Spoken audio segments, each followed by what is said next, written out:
Breakfast.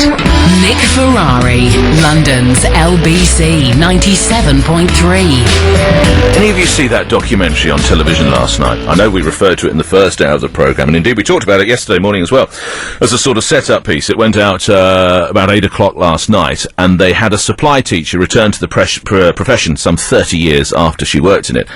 And what she saw and the scenes she witnessed were truly astonishing. These classrooms today, they're not places of learning, you know. These are like battlefields. I had nothing but sympathy for the teacher, and I hear from other people that this is like a daily occurrence. And what also I see, and what we're going to be speaking with in the next hour, and indeed I'm going to introduce another documentary maker to you in a second or two who's working on a programme for Channel 4 about this, is there is terrible anger with a lot of our kids at the moment.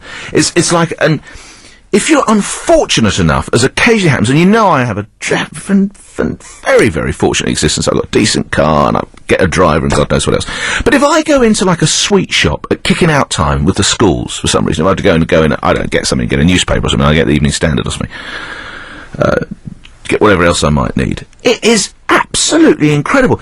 And I would hate to be a shopkeeper coping with this influx of angry teenagers who've just come out of school. And what is this unresolved angst all the time? And sometimes you see them at bus stops. Now, look, I remember when I was that sort of age, and we're going back over 30, about 30-odd years or something, a bit more, there was always a bit of pushing and shoving, particularly among the boys, particularly if you were in different rugby teams or whatever it might be. Now, it's like full-scale assaults, and the language is probably like it is in the barracks with Mark, who we were just hearing from a moment ago with Acadia. It's absolutely foul-mouthed. Now, if you are a teenager and you are going through it now, can you articulate what it is? If you've just reached your early 20s and you've actually come through it, and you can think, oh, thank God I'm through all of that. But what was it? What was at the root of it? Or indeed, if you're a parent or an aunt or an uncle or a grandparent, and you can see a child that you absolutely love, a smashing little toddler, he was a lovely little chap, or she was a smashing pretty little girl with her ponytails and all of that, and boom, the moment 13 arrived, it's not funny like the Harry Enfield programme, this is serious. These are kids who would rather have a fight than a feast. What is it that does that? And indeed, through this television programme, we'll talk with them right in a second, there could even be some specialist help given to try and help that young person through. That documentary maker is John Walsh. He's in the studio with me. Morning, John. Morning. What's the idea of the programme? Well, the idea is to challenge the perceptions of teenage anger. So what really that means is you were talking about teenage angst and the problems teenagers have. Often anger at that age is dismissed as just being a teen thing. But in fact, a teacher is attacked now every 9 minutes on average. And a lot of that is to do with anger. And it isn't something that teenagers grow out of. They learn how to better disguise it when they're in the workplace. But of course, bottling it up can lead to sometimes, physical attacks at work. And whereas at school you can be given a second and a third chance, in the workplace, if it goes wrong, then it'll go wrong for a long time.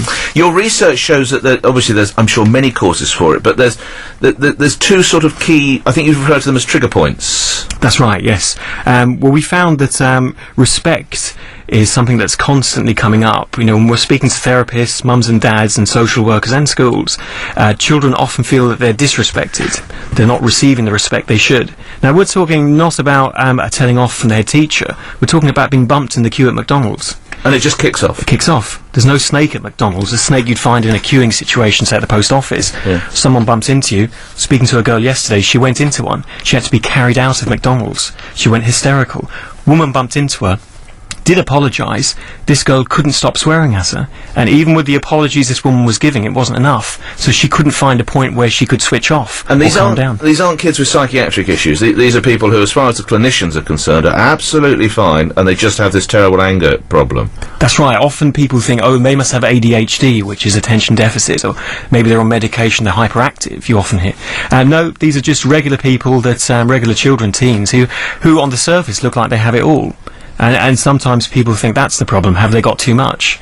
It isn't that at all. Now, it's important to let the listeners know it's not sort of psychiatric counselling that you're looking to give these children, is it? It's a sort of management course. It is management. It's more sort of life skill training, so that when mums and dads watch the programme, they can identify and safely adapt some of the techniques with their own teens. And without giving away your programme, what sort of things are we going to see? What sort of equipment? 3 years, and Dad lives in the same house. What caused that then? It's the anger outburst. Dad Dad can't be seen out on the street with her because she blows up at the least little thing. Dad can't control her. Dad's just washed his hands of her. So our goal in our project, Don't Make Me Angry, for Channel 4, will try and get her speaking to Dad again. You know, we don't promise to give a quick fix to this, but it's a long healing process. We must talk about that other trigger point in a second. Just before we do that, do you have sympathy for these children, or are you sort of not angry with them? Are you appalled at what they do? No, I can actually understand it. I mean, you know, we've all been teens, we've all had our trigger points. And, you know, sometimes I have a short fuse in different situations. It's not wrong to be angry. It's about the responses you give. So you have to have the appropriate response for the appropriate situation. So, you know, if you're bumped or you're knocked, you can say to somebody, hey, you know, watch it, what are you doing? Yeah. If they apologise, you have to accept that and move on.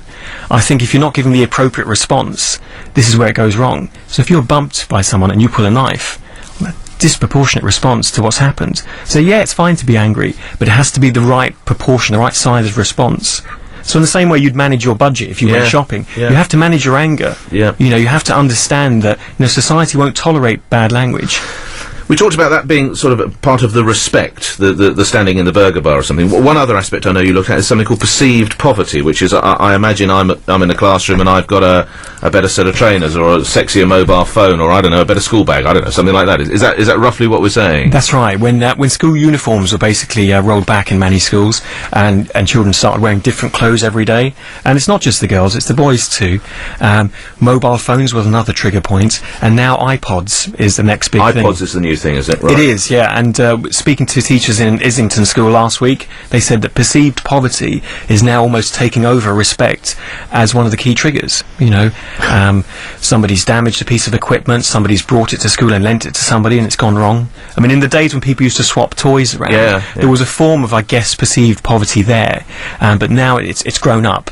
You know, iPods you'd find in the workplace. Yeah. So a lot of these problems teenagers are having are problems that you might find normally in a high-powered position in a workplace somewhere. Okay, so the programme is Don't Make Me Angry. It's for Channel 4.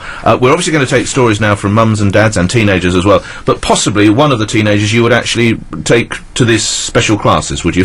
Explain roughly what they would go through. Okay, well, our therapist would be in situ with them, so rather than actually taking them out of their natural environment, we would follow. So mum's waking them up in the morning, he doesn't want to get up, mum's saying it's 8 o'clock, get up.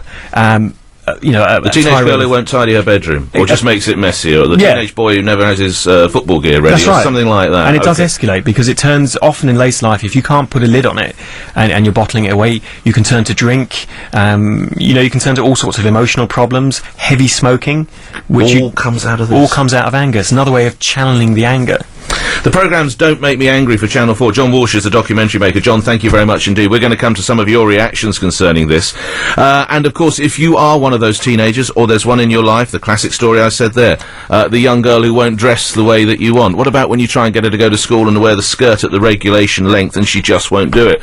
The young boy who stays out late, who wrecks his bedroom, who never has his kit ready, who borrows the car without asking, whatever it might be. All these problems, whatever they are, and indeed solutions, do give us a call. We're going to come to that after the latest travel. It's 16 minutes after 9. Travel with Acalia Hipwood. Good morning, Acalia. Good morning, Nick. I've got a couple of odes for you. One on a